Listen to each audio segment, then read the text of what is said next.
Hello and welcome to the beginning of Chapter 6 notes. So this is on page 115 of your course pack, okay?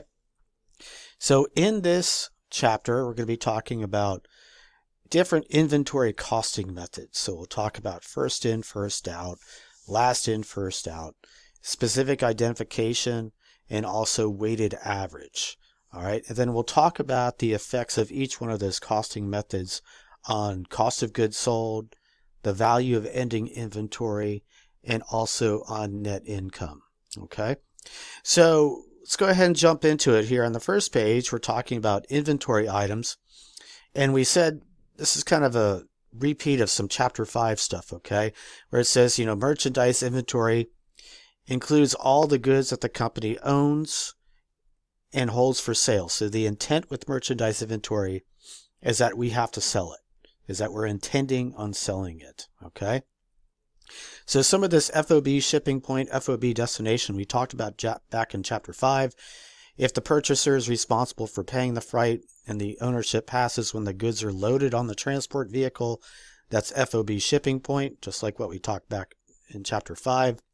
If the seller is responsible for paying the freight and the ownership passes when the goods arrive at the owner's destination, at their destination, not the owner's destination, the buyer's destination, then that would be FOB destination, okay?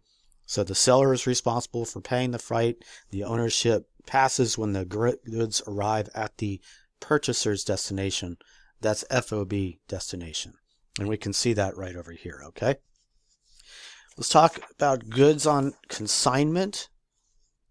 So goods on consignment shipped by the owner, who's the consignor, to the consignee. A consignee sells the goods for the owner. The consignor continues to own the goods and reports them in inventory until they're sold by the consignee. Okay? And that's really what I want you to know about goods on consignment for this chapter. Goods on consignment is not a focus of this chapter. Right? But that's all you need to know. Goods damaged or obsolete, this is something that we need to understand, is that if we have some damaged or obsolete goods, those should not be included in inventory if they can't be sold. All right? If these goods can be sold at a reduced price, they're included in inventory at a very conservative estimate of their net realizable value, which in the net realizable value is defined as the sales price minus the cost of making the sale, okay? What we talked about back in chapter 5, remember we were saying merchandise inventory, the cost of merchandise inventory, and I'm down here. Remember we talked about that back in chapter 5, and we said, well, it's the cost of buying the merchandise inventory plus any normal and reasonable expenditures to get it ready for sale, which is saying it here, bring the item to the saleable condition, less any purchase discount, and then also purchase returns and allowances. And then, as I was saying before, right, it's the cost of the inventory plus any expenses that are normal and reasonable to get it ready for sale, such as, and some of those would be import duties, freight storage, also insurance counts. These are all normal and reasonable. But then it's also that less any purchase discounts. And then we know also back in chapter 5 is that when we talk about the cost basis of merchandise inventory, what's up on the balance sheet for merchandise inventory also includes any reductions from purchase returns and purchase allowances too. So it is the cost that you paid for it plus any normal and reasonable expenditures to get it ready for sale, such as import duties, freight storage, and insurance, less purchase discounts, returns, and allowances. Okay. In terms of the inventory controls in a physical count, we talked about two different types of inventory accounting systems in chapter 5. We said there's perpetual and there's periodic. And what we were saying with periodic is that periodic, you do an end of period inventory account. So at the end of the year, you go through and you count up all the inventory. And you have to make sure that's right, because you're keeping track throughout the whole year. This is how much inventory we bought. This is how much inventory we started with. So this is how much inventory we had available for sale. Then you do an end of period inventory account. And you say, well, this is how much we had left over. And then you subtract that from how much you could sell. That must equal the cost of the items that you did sell. Okay, that's the cost of the items that you did sell. So that end of period count is really important for periodic, but it's also important for perpetual. So remember, with perpetual inventory accounting systems, each time we make a sale, we do 2 journal entries, one to recognize the sale, and then we also do one to recognize cost of goods sold. So we debit cost of goods sold, and then we credit merchandise inventory. So that merchandise inventory account is being constantly updated throughout the accounting period. So you might be thinking, well, why do we even need to do an end of period inventory account if we're constantly updating the merchandise inventory account during the accounting period? Well, you still need to, because you could have lost some inventory. An employee could have stole some inventory. There could be shrinkage of inventory for some of those reasons. So what we have to do is we have to still do an end of period inventory account, even with perpetual. And then just like we did back in chapter 5, we will compare that count against the balance in merchandise inventory in the merchandise inventory general ledger account. We say, okay, is it equal or not? And if it's not equal, we have to do an adjusting journal entry, just like we did back in chapter 5, to make it equal to what is in the end of period inventory account. So to sum that up, the end of period inventory account is important for both periodic and perpetual, especially important for periodic, but it's also important for perpetual too. And so because of that, we need to think about what are some controls or some processes and mechanisms that we can take to make sure the count is right.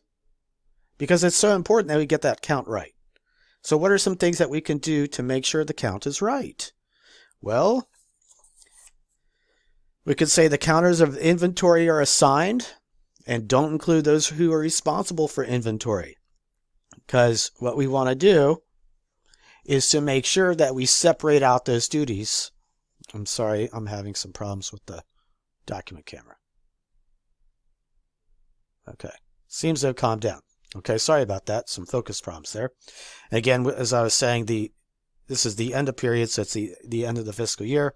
So we'd want to have some counters of inventory are assigned and don't include those responsible for inventory during the year. Otherwise, there could be the people who are responsible for inventory throughout the year could have stolen some of the inventory.